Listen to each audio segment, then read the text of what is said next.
This would be very different. And that's an Ornn locked in for D plus Kia. The Twitch support, is it happening? Is this T1 saying I'm not going to get excited before we see the lock-in. So the D plus composition has a ton of priority in the mid lane, and they're going to need that to get Canyon. What? Okay, it's time for Carria's Kalista support. He has been playing this. He has been looking for an opportunity to pull it out.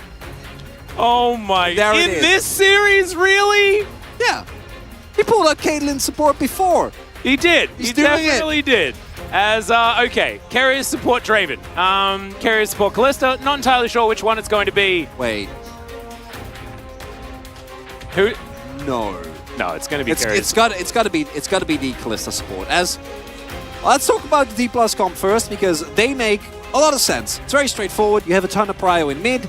You can then turn that into side lane pressure, or you leave it on island, and you can either get your Graves or your bot lane ahead, depending on the state. That well, ahead is not going to happen because they're facing Kalista Draven. So you're going to have to cover. Showmaker and Canyon are going to both try and make sure that they keep priority in their own lanes / jungle, and then cover for the bot lane, which should be a complete brawl. I don't know what type of brawl. Yeah. I don't think it'll be very good for Zeri and Lulu. I don't think so either. I think, like, we've seen what happens when T1 picks 280 carries in the bottom lane. And it's not as great for the opposition. This time, they don't horrendously outrange their opposition, right? It's not the same as what we saw with, what was it, Varus, Caitlyn in that bottom lane in the last time that we saw it employed. You know, Varus Ashe is, of course, the most popular. This, a slightly more eclectic version, as Canyon is at least on a backup carry this time around. But it's Faker's Kassadin, it's Gumayusi's Draven, and it's Carrier's Kalista support. Plus, it's Zeus' Jace. Oh my goodness. Let's get onto the Rift and see what this is like.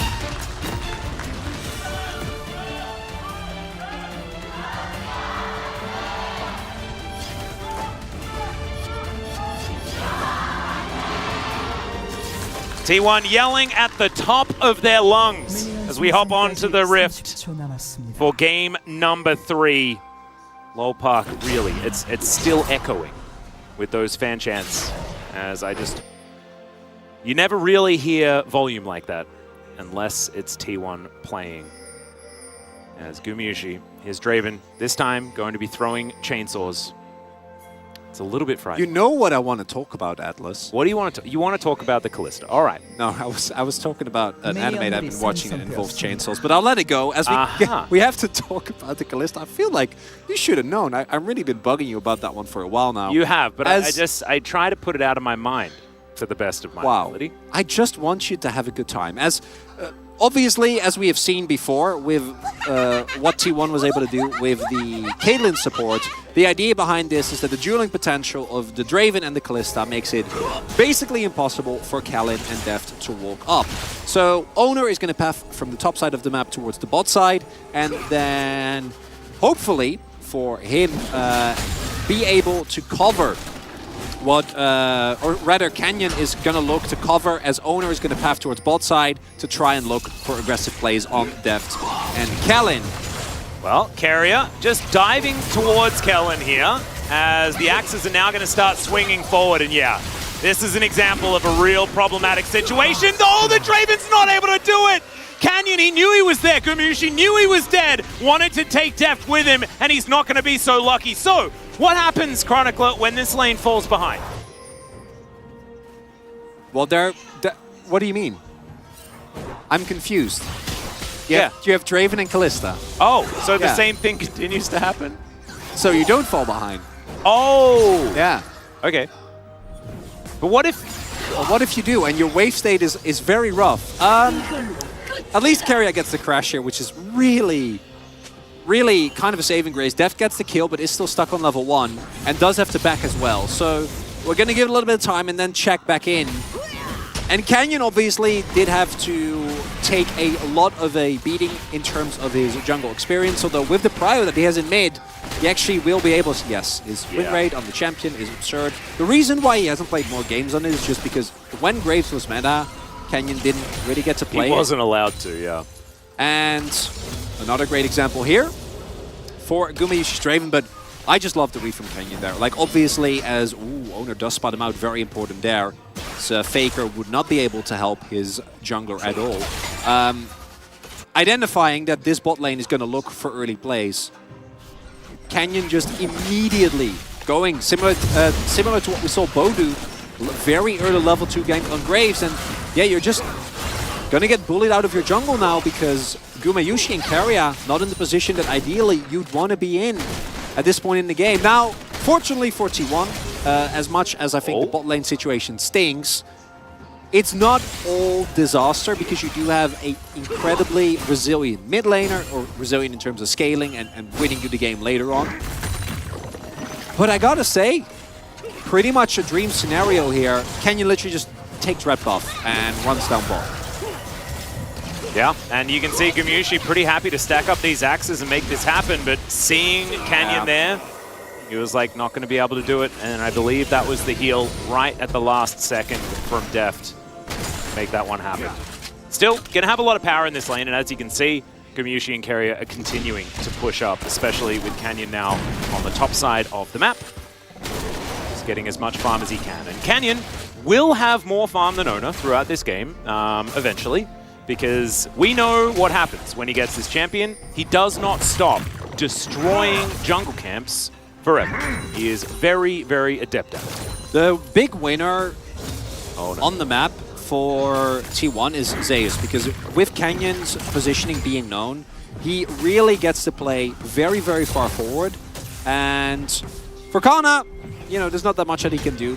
He, by all accounts, should not be receiving a ton of help from his jungle. His main goal is just make sure that you bleed as little as possible so that the rest of the map can be covered. Well, obviously, Canyon already did a great job of that, which in turn is going to make Kana's job a lot easier.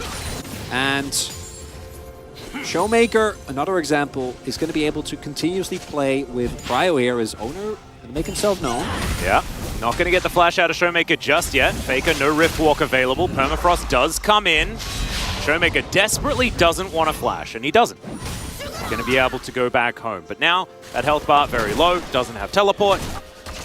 So was it worth it, I guess, is kind of the question that he's going to be asking. As here, towards this bottom side, Glitter Lancers flying forward. Deft trying his very best and is actually ahead in CS at this moment in time. Owner's coming down though, and you can see the pressure starting to mount. Canyon already lying in wait. It's a great little whimsy onto Gumayushi, who goes down yet again. Owner now trying to tidy it up, but I don't know whether it's going to be enough. It's a flash forward from Deft. He is going to go down, and now Faker with Rift Walk in hand. He sees that blue buff, and he really wants it. He'll pick it up as well. Make it a triple kill for the king of the mid lane. T1, that is exactly what they needed. And you get the punish on Draven as a D+ Kia, but I'm gonna tell you, it comes with a costly price. And it's not a price that I think you're gonna be very happy to pay, because killing Guma is amazing, right? You deny him the stacks, you put this Draven further behind, and by him not being able to farm up and then maybe get a mid-game cash-in, you are certain that this Draven is going to have a really tough game as we continue, right? Especially into champions like the Graves, like Kana on this Ornn. But Faker picking up a triple there changes so much. It accelerates his Rod of Ages. It allows him to play with so much more aggression in this mid lane as well. Allows him to actually trade with Showmaker. And oh boy, I can't wait to see what this game has in store. I'm just like, I'm getting giddy. Oh, it's definitely going to show us some more than this. That is absolutely true, and I'm looking forward to seeing exactly what that is going to be. We have to remember, what was it, 26 minutes on the Rod of Ages level 10 for Fiesta? I have a feeling and the level 16 to be picked up. The big thing here is that Showmaker, just off of a base, walks back towards mid lane, right? So he's either unable or unaware, can't follow. Faker flashing over the initial wall as well to ensure that he can actually get the damage off from his initial Rift Walk. Then takes down Canyon, and if Rise is able to join this fight, then maybe you can get the shutdown. You can definitely take down Carry at the very least. But not going to be the case. Showmaker also didn't have the teleport available. Also, some credits over to Owner there earlier on, right? Because of the gank that he got off on mid. That was what put Showmaker in a more awkward position, which freed up Faker and... Oh, well, bit of a battle here towards the bottom side as the ult through from the Zer. He does get knocked up as now Gumayusi is just fighting him. Can he actually win it? Oh! Gumayusi locks it down. It's a double kill! And this is what we expected to be the entire lane for T1. It just happened a bit late. Sitting on double serrated Dirk. A power spike that, unfortunately, a lot of people are not going to be able to contest with Kenyon looking for a cross map desperately, but not going to get anything. Zeus not going to get caught this time around. Owner also in the general vicinity. And things are starting to look very dire here for D plus Kia, because the power of an all-in, from an all-in of this lane is still immeasurable, right? They both think 6. Callan doesn't have the wild growth available, and they immediately fully pull the trigger. Callan can't support deft. The flash from Gumayusi as well to avoid the Q, get off the whirling death. Oh my goodness. And it doesn't mean that all of a sudden Draven is fully back in the game, but the beauty of the composition that T1 has is Draven doesn't really need to be, right? And if he gets 1 or 2 more kills, he farms some stacks, then you're still fine. But Guma can play supportive Draven for all he cares in this game, because you have a Jace who's getting very far out on the top side of the map, unmatched, Chair starting to stack now as well. And you have perhaps the most iconic late game champion in the game in Kassadin, who is very, very accelerated in this game. And D plus Kia have a ton of scaling themselves as well. They have the ornaments. They have Zeri with a Lulu on top of it. Rise is in a great state at the moment, can hard carry late game teamfights. Canyon is on the Graves, a force to be reckoned with. But right now you can sense that D plus Kia is flustered. No one is answering this bot side of the map, right? Gumayusi is just freely farming. T1 is answering, and sure, you might get some plates, but not getting a lot more out of this. Oh, and even the Whirling Death coming through to clear out the minions. Yeah, that is not going to be it. They did want to drop the Rift Herald, you could imagine, but T1 were ready and waiting. Weren't going to get enough value off that one. 2 plates being picked up, so that Rift Herald nullified in its entirety. Cannon does get there towards the Cannon minion, so that is definitely good news for him. And you were talking about scaling, like the quintessential scaling champion. Defensively, that's on. So D plus Kia do have some scaling, but like when it's in comparison to a Kassadin, it just doesn't really hold water. It's not just Kassadin. It's Kassadin who got so far. I don't know, so far accelerated. I don't know when he's going to actually hit his Rod of Ages slash Zeref spike, but even if he's not level 16, like at that point, still going to be a force to be reckoned with. Also want to highlight again, Keria, the Umbral Glaive is such an impressive item when you have a lane like the one that T1 has here in bot lane, because Deft and Keria, or Callan rather, can't contest the wave, right? So you have to give way, and then you also are unable to contest any of the vision, because Keria with this Umbral Glaive is going to deny so much of what you're going to be able to see. And I want to remind everyone is, hold up. Yep, Deft is going to skate in. Keria taking so much damage, he's just dead. The Ornhorn was there just to celebrate. I think it was, I think it was just a song that time around. Ooh, good TP here. I was about to say, Kana is going to make his way towards the mid lane as well, so Faker is going to get at the very least a play, but this is a cannon wave, so hopefully Kana will be able to at least get a little bit here as, ooh, might be even a second play for Faker. Wave is going to get caught eventually as Owner going to interrupt. And with the TP towards top side, at the very least, Showmaker prevents Zeus from completely taking over, but even with this play working, it's still T1 that is favored, right? Because Showmaker was forced to teleport.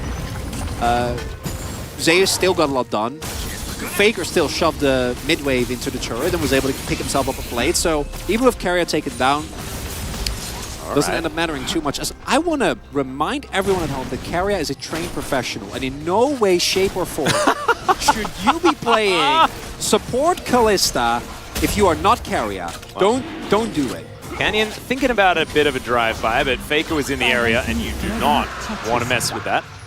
That is going to be a solo Infernal being taken. Ocean Soul this game. that could also be a worry, because that sounds like regen for a mana bar of a Kassadin. And that's frightening. But this was really nicely done. Yeah, very straightforward. Good rotation from Ghana there. Ideally, I think they were looking for multiple people. And looks like overall, D+ still maintaining the fight.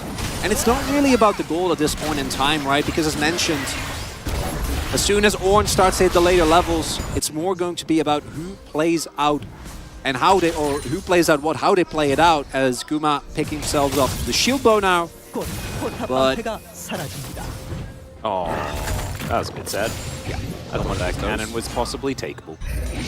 Does not happen. Still, just over 1,000 gold the lead for T1. But this game has really gone to some strange territory with where the really has. And the triple kill onto this Kassadin, that's exactly what D+ Kia are terrified about, right? So, yeah, because ideally in this composition, if this is say a Nautilus, for example, right? If you front-to-back teamfight with an Ornn, you can actually put Draven in an awkward position. If you have a good Ornn ultimate, the Draven can get kind of targeted down. Maybe Showmaker can find a flank. Maybe Canyon can land a Q and blow him up before the fight is well truly begun. But because of Kalista, it actually is really hard to take down Guma by like single-handedly targeting him. And that's not even talking about all the other issues that are available for T1. Their neutral, I think, is still pretty good because they have a Kassadin, or will have later, rather, a Kassadin in the side lane. They have a decent poke with Zeus. They have hard engage if they are looking for it with the Sejuani. So then a lot is going to come down to how well D+ Kia is going to be able to set up the 5v5s, because in a split pushing situation, I just don't see them being able to match T1 as pressure around bot here. Yep, Ona going to turn up. Extendo Beam looking to clear out the wave as best as possible. Canyon's going to move in. Shield's a little bit late, but it looks like D+ Kia are going to be able to hold on to this one for now. As soon as Faker shows himself, I get a bit scared, you know? Because there is just no way that D+ Kia can handle this Kassadin right now. 4 stacks now on the Rod of Ages. And look, like, the amount of acceleration is pretty evident in the fact that there's just a catalyst here on Showmaker. Meanwhile, Zeus has the most farm. Has not been involved in anything, FYI. Has not been a part of this game, but he's loving it. Epitomizing top lane right now. You know, 163 farm at 15.5 minutes. Got his Eclipse, scaling nicely towards his tier. He's just having a great time. Doesn't really need to join anyone else. And once he does, that's when I think a lot of the issues for D+ are going to arrive, because again, they are going to have to be the one to pull the trigger. They are a shorter range composition, and if you don't do that correctly, you're going to get into some real issues. And trying to keep Deft safe from Faker's Fret, now hit level 11, going to be a toughie as well. Yeah, I think we might need to see that Wits End variation of the Seri like we saw yesterday. Should quite enjoy, as Canyon will spot that Shirley is being taken. T1 not wanting to overpress on this one. Minion Wave on the top side being taken down here by Faker, as pretty impatient. Shirley will finally turn herself towards D+ Kia. Now 5 members stacked up. Zeus, like you were talking about, those shock blasts. They connect onto Showmaker as Faker looking for that flank angle. Canyon going to be the target now. Glacial Prison does come in. The rest of the buttons not quite being hit. Good knock up on a Gumayushi, but it doesn't really matter as Faker diving on in. He's very, very low as Def gets over that wall. The shield bow helping him out. Now gonna have to back away because these shock blasts, man, possible to deal with. So they get a Herald, but at what cost? Well, this outer turret might be the first one. Yeah, teleport to come in to keep this one alive. And yep, the siege, like you were saying, Chronicler, it's just disgusting. Well, we haven't even talked about it, but while this is happening, there's also in 30 seconds a Drake that is going to be a soul point spawning here for T1, right? And gotta say, Atlas, right now for D+, we see the power that the composition does have in these fights, but you also see that if they meander for a little bit too long, if they hold off on actually pulling the trigger here, they will take a lot of poke. This time around, I don't think it's too bad, but Faker doesn't do that much yet, right? Like Faker there is level 11. If he's 16, Deft is just out of the fight, if not dead. Yep. Add a shock blast or 2 to it, and everything becomes a possible target And for D+, it might feel like you really have to fight this, but your Ornn is not in a great space yet. Might be looking for a steal instead. Faker on the flank here. Yep, Zeus looking to try and defend this turret. Yeah. And it looks like they'll be able to not defend the turret, but still take this dragon. So Soul Point now available for T1. Shirley gets her eye poked. That is going to be it. So win conditions starting to come alive here for T1 in this Ocean Soul, and then the ensuing Elder will be what their eyes are going to be on.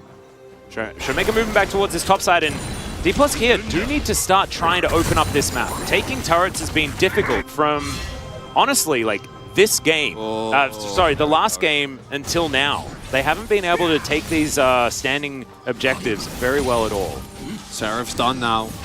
Full Faker here.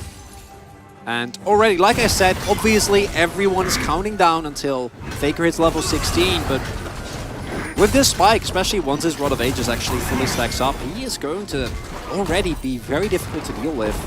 Oh yeah. And there is no exhaust available. There is, of course, a spellbook, so Kana can opt into that if he does see an opportunity, but there's a lot of damage here from T1, and that is something that I would be a little bit scared of. Anyone who mispositions on T1, barring Faker, or perhaps Owner, but even in his case it's a bit conditional, dies instantly. As we might get an example of that right here. Yeah. Still, he is going to get polymorphed. Now Zeus not looking too scared whatsoever of Kellen and Canyon. As, yeah, the collapse is coming in. Deft walks towards a ward, does walk away from it immediately afterwards as Faker. Sounds like he's still in his Zhonya's. Doesn't even have that built just yet, as it's a broken stopwatch. Is now Extendo Beam very defensively here from D+ Kia, and I'm still just not seeing where their way back in is. Well, it's someone on T1, or multiple people, getting caught by a big Ornn ultimate. But as I mentioned, Zeus has been playing impeccable thus far. Had a couple of rough games, I think, throughout the season, but Jace obviously his most iconic champion. And thus far, seems to be doing very well, and with Flash available, should generally be fine. And the same can be said, honestly, for Faker, Owner, and even Keria. Kalista does have a lot of mobility, and the only member that is mobile is Kuma, but he has a Kalista ultimate, which is still something that I wasn't really... I should have been prepared for, because again, Keria has been playing this as, ooh, maybe can catch Faker off guard here with a Realm Warp. All right, well, Realm Warp is at least on cooldown for a couple of seconds. He uses it to turn immediately onto Showmaker. As with a broken stopwatch, maybe this is an opportunity. The Wild Growth comes in, Deft chasing after him. Can Faker get away is the question, and the answer is no. Deft picks up the kill as T1 will destroy their base in answer. And it is still an incredibly favorable trade because, crucially, D+ can't turn this into a Baron. If you get Faker there and you see a Baron angle, then it might be worth it. But now you kill Faker, you get a shutdown onto Deft. Sure, that's nice, but you also gave up the last remaining turrets that you had on the bottom half of the map. Yeah. You don't have your inner mid, you don't have an outer or an inner on bot lane. Zeus is going to have a monstrous back now as well, which means that any play that you'll have that doesn't immediately involve dealing with Jace is going to be a problem. It's really cute there from Showmaker, trying to fake the Realm Warp so that Faker paths towards him and doesn't actually end up taking it because Deft is already there. For Faker, yeah, not really a way out here. Doesn't really have the turn potential either. Ton of gold, 600 gold shutdown. Or I'm not sure if it was 600, but at the very least, 600 gold going into the pocket of Deft right there. Yeah, so 300 gold shut down. And now he goes back, wants to put together, could be his Infinity Edge as the next item, is once again the Aura of God for all to hear, as Faker, level 14 now, because his Rod of Ages did come through. And there is still... This ward has survived for a really long time, by the way. A lot of high value. Still a lot of value here in the Ornn pick as Kana starts to level up more and more, but because he's been forced to group with his team because they desperately need to contest stuff. But by grouping with your team, Kana's not getting any experience as a result, and that is really going to delay the introduction of possible ornaments. And I don't see a great way for you to Nice. Every Nicely shock done. blast is terrifying, and I like that Jonah Strong is making sure that he puts the fear into us every time one of them flies forward. As They know. continued ward value, as finally it will be discovered. Yeah, that's what we're talking about. And he doesn't even have Cyrillas done yet. Oh my goodness. Callan is gonna... Can I have some honey fruit, please? 7 seconds on this Ocean Soul, though, and D plus Kia. How are they supposed to do anything about it is kind of the question. Shock Blast soaked by Canna. Nice. And it looks like they might be able to group up to at least get up to halfway across the map. Cyrillas. Yeah, okay. Def's going to chase after Carrier. They do get the flash out as the Pierce was unavailable. 400 stacks for Gumayusi on this Draven. The Blue Blades, as Papa coined many moons ago. See whether the cash-in's going to happen. Faker on a beautiful flank. Canyon moving towards the Drake. Can they secure it is the question as Faker moves in. All right, here we go. The Ornhorn going to come through. It's going to get denied as now he tries to get back, but it's actually the Rend that locks down the Ocean Soul. But still, the Sejuani going to go down low. But look at the Kassadin damage. It is absurd. And this game, ladies and gentlemen, I think is just over. It's going to be the Quadra kill. Or was it? I'm not entirely sure, but it doesn't matter. This game is over. T1 will take another 2-1 and claim the place as the only undefeated team here in the LCK. And I'm pretty sure that it was actually Carrier's knock-up that set up for The Faker knock-up? there. Not the Rend? Bro, what the knock-up from throwing Guma into multiple people, if I'm not mistaken. Let's take a look at it here, because with the Rend being set up here, Canyon can't quite go or try and go for the steal. Really nice cancel there from Owner on Kana. And then here, it's actually looking winnable, right? Look at this.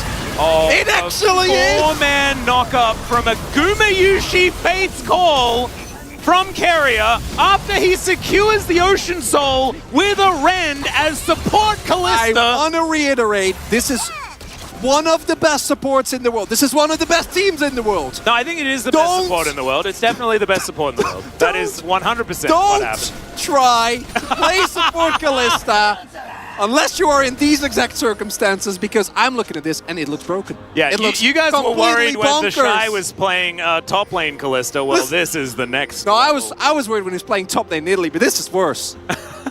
Oh my god, what an and look as well as right now it's just everyone on T1 fighting on all firing on all cylinders, right? Because you see the big Kassadin damage. Faker, by the way, level 15, isn't even 16 yet. There's just so much It gets happening. worse. It gets worse. That's all right. We'll see. Canna not at level 14 yet, so can't upgrade Def's shield bow that he would really, really look like. At that experience bar, it's like 95%. I don't think it matters. Let me be very clear about that, because Deft is still sitting on only 2 items, and at this point, Ocean Soul in the hands of T1. Hard to see D+ come back from this one. Oh, absolutely. Faker just going to fight Canyon. Of course, feeling pretty happy to do so. Force Pulse. Just to slow him down. This Baron, it's just uncontestable. There's just not a way to do anything about this. As Canyon's at least going to walk towards it, but he's just not going to get there in time. The Sejuani locks it down really nicely, and now the fight is on. Canna in so much trouble, tries to get himself out, does, at least for the moment. Can he get some knockups? The answer's yes, but does it matter? The answer's absolutely not. As Shock Blast to come through, Canyon trying to dash his way out. Faker has about 1 trillion dashes available to himself. The Ornn goes down first, is now Deft, trying to get damage where he can. But Jace has already managed to take down yet another target. Deft is just being forgotten as he pushes down this lane. T1, they are turning towards the one open avenue to a game victory. And you like to see it. Eyes on the prize as Canyon just chased all the way to his fountain. It may not even be able to do that, as now Deft is bearing down the wrong direction here towards T1, who are just taking all of his stuff. Oh, Showmaker just thrown into the blender. Speaking of which, Gumayusi now under the turret. He's going to die, but so is Deft, and the game is now done. T1 will wrap it up 2-1. This series really had it all. We had Baron flips, we had Faker pulling out the Kassadin, finally be allowed to play that again. we had support Kalista debut in what was a very possible preview, the most likely preview, I might add, of the spring finals. Yeah. We had Gumayushi's Draven. Oh, what an incredible series here. T1 still proving that it's not just the creativity, it's the creativity with the level of play that this team showcases on a daily basis. And also shows that they're not afraid to take any risk ever. We remember this game started with Gumayushi just running at depth. Canyon, Very great similar positioning to what happened to try and deny, and he wasn't able to get that early kill in trade. D+ Kia was set up for great things. And then Just like I Faker said occurred. in the last one where And DRX kind that of got pummeled in the 3-0 final game. Kassadin Same thing here for loomed Pummelite. They had over one the kill, heads 2 of towers, D+ and a Kia Herald. That's throughout it. the rest of that game until it broke their backs. That's what it felt like to me. Just extraordinary work, and the movement, the control, and the knowledge that Faker had sent back Showmaker. That was the moment that they could force a fight towards the bottom side that didn't even work in their favor until Faker found that angle. Yeah, it's a big old thumbs up. And the GOAT is back and really did earn his place this particular game. And yeah, there we go. After what was, I do think, 2 very back and forth games, knife's edge, this to me was much more, no, we are better. We are better and we are going to dunk on you as the dark technology. I mean, I think Kalista Faker's support. probably going to get POG, but my vote would be so far into the carrier column. I got your back. Thanks, brother. I don't think it will be enough. But maybe we won't stand alone. I don't have a vote, but if I did, I would vote alongside you, Chronicler. And I think Twitch chat would agree. That's what I'm assuming. Because Carrier just does the fun stuff. I don't think he won it when he had his when he played his Caitlyn either. So I think he's due. He is definitely due a crazy pick POG vote. And also, he stole that Drake and got the 4-man knock-up with the Fate's Call, which I guess was pressed by Gumayushi, but he had to press it first. So many things that happened in this series. Nice game to end on for Zeus as well. After Oh, yeah. what was Just not shows necessarily a bad performance, but again, this guy made every single final in his debut year, was one of, if not the best top laner in the world throughout the entirety of Worlds, besides the final, obviously. And doing that as an 18-year-old is an incredible achievement in of itself, as this is where you might have gotten worried if you were a T1 fan, because this was beautiful pathing from Canyon, really a great read of what the T1 bot lane was going to be looking to do, and Draven getting shut down early. But it didn't end there, and here This is where what the we're game talking about. ends. Yeah. Where, despite all this, T1 are aware that they're going to be up a member, so all they need to do is just extend this fight. And extended, they did.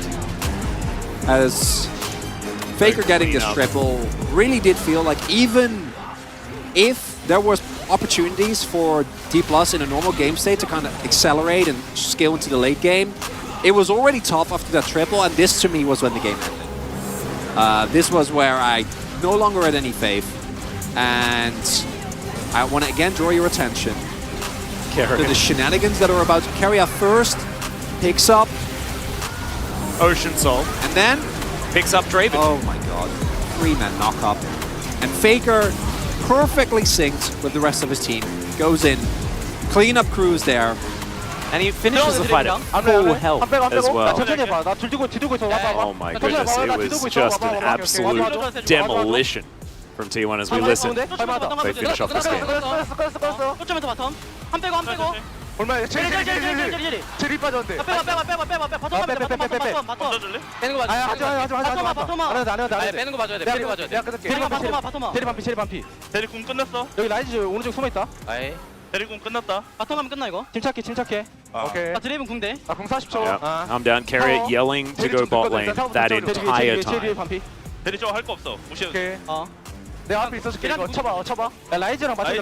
라이즈랑 맞춰줘. 좀 따져. 라이즈 봐줄래? 라이즈랑 Tanking 맞춰줘. the front line, says Ona. 봤어? And then just kill Rice. 여기니. And then Perry is just calling for tower over and over again. Gumushi is, as you can see, ignoring him entirely, but he wanted to get that kill. 아, 준비 잘했다. 나이스. And it's a very happy Gumushi in the end. And everyone just congratulating one another. You did a great job, and they absolutely did. Faker, 23,000 damage on this Kassadin. Oh my goodness.